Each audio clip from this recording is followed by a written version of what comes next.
now, what is up, everybody? My name is Mike Brown, aka ReviewKingMB, and I am here to review Clerks. Yes, Clerks is a 1994 film that was written and directed by Kevin Smith, and the plot is it's basically a day in the life of this character, Dante Hicks, who it's supposed to be his day off. It is, but he gets called in to work, of course, and he's too nice to say no. He comes in, and we see that it ends up being like the worst day ever for this guy. From him dealing with weird and random a-hole customers, to him dealing with his best friend, Randall, to him dealing with his current girlfriend, Veronica, who's, for all intents and purposes, a pretty sweet, nice girl, but he's still in love with his ex-girlfriend Caitlin, so it's kind of just a lot of random stuff going on. What I think of Clerks is I really enjoyed this movie. I do, for so many different reasons, but before I get into it, I want to mention my brief history with Clerks, because a few years ago when I first started doing this channel, this YouTube channel, and started reviewing movies, a friend of mine requested for me to watch and review every Kevin Smith movie. Ever. All the movies that he's directed. And I said, okay, sure, fine, why not? Why not do like a themed review series? And I started watching his movies. I only got up to Dogma, and then I stopped. For whatever reason, I don't even remember why I stopped, but I did. So now it's like, you know what? I need to make it up to my friend and fully go through with reviewing Kevin Smith movies, and I'm starting now back with Clerks 1 and rewatching it. It's only my second time watching it, but I remember enjoying it the first time. I think I enjoy it even more rewatching it now, because the writing is the best part of this movie, really, because at the end of the day, it is a lower budget movie. It is a cheap movie. Like, you could tell he didn't have a lot of resources. He kind of just took a chance, took a gamble, took probably the best camera that he could afford at the time, and gathered up all of his friends or anybody that he knew at this one small location and just went for it, shot for it. And I think because I went to school for video production and filmmaking and media, and it's something that I can also say that, yeah, I've done that too, where you take a camera, you go out there, you write as good of a script as you can, you gather up all your friends, and you make something. You try to make something. Whether it's good or not, you just fucking go for it. So on that level, I respect this movie, I respect the writing, I respect Kevin Smith more just for all of that alone. And then when you think about how successful this movie was, how much praise that it got from critics, how much attention it got from various outlets, like that's the dream. That's what you want. So again, all of that, you can't help but respect it. But let me talk about the actual characters and actually the story going on, because Dante Hicks is a character that I guess in a lot of ways I can relate to a lot more than I care to admit. I mean, here's a guy who feels like he should be further along in his life, doesn't like his job, and doesn't really like his current situation.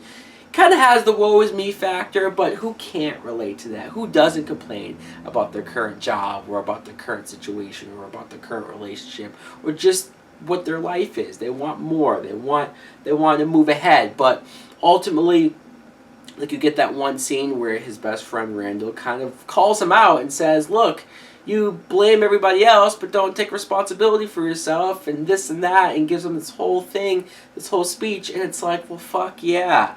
It's all true. Like, that's why I think the writing really works, is because it's a couple of things. It's either you relate to the people in this movie, or you relate to some of the conversations going on, like even the littlest things.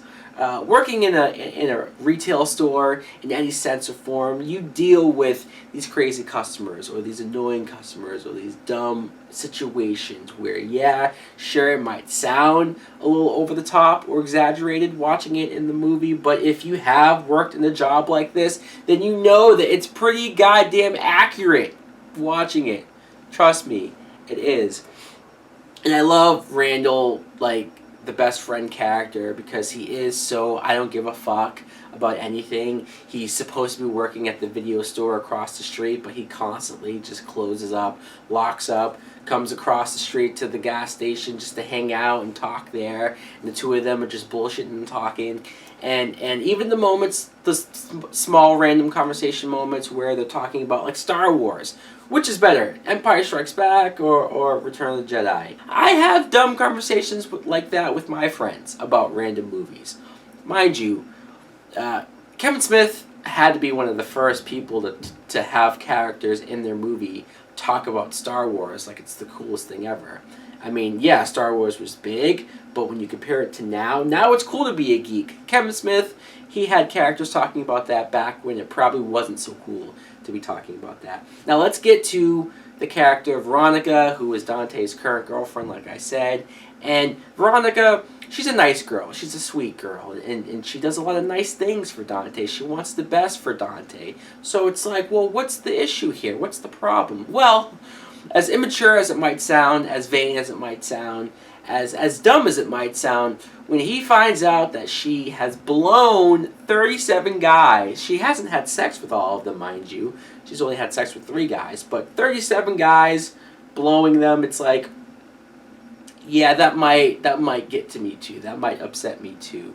I don't know if I would break up with her immediately, but I'd be like, motherfucker, like, why am I just now hearing about this? Of course, though, the real catalyst to all of this is that he still has feelings for his ex-girlfriend, Caitlin, who he just finds out in the newspaper that she's engaged to this Asian guy, and he didn't know about it. She comes to visit him by train, and she confesses her love for him too, and it's this whole thing. And what happens there, like, you almost don't believe that that's what happens with Caitlin. I don't even know if I want to give it away, but it's so crazy and so kind of funny and so disturbing and so just like, holy fuck, that's where we're going with this.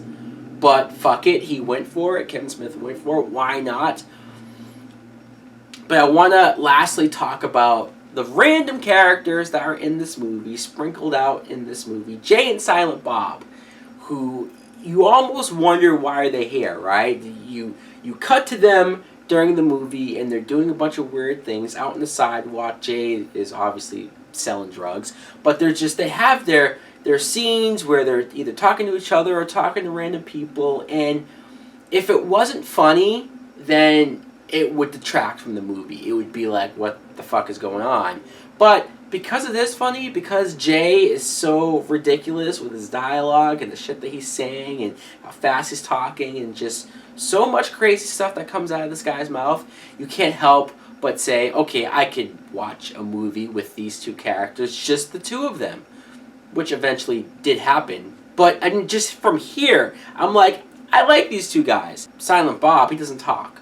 He just kind of stands there, looks cool. He's played by Kevin Smith himself. Until he has that one great moment at the end of the movie where he does say something enlightened and very intelligent and actually gives some good advice. So there you go. All in all, what more is to say about this movie? It's a pretty damn good movie as far as as what Kevin Smith was able to accomplish here, as far as what he was able to do with his limited resources. The movie's in black and white, but really the quality level as far as how the movie was shot doesn't matter. The writing's that strong, the situations is that strong, the material is funny enough to where you just kind of get caught up in the movie and you find yourself enjoying it all the way through. Anyways, guys, let me know in the comments below if you've seen Clerks as well. What do you think of it? I obviously enjoyed it. Thanks for watching. Like, comment, subscribe. Later!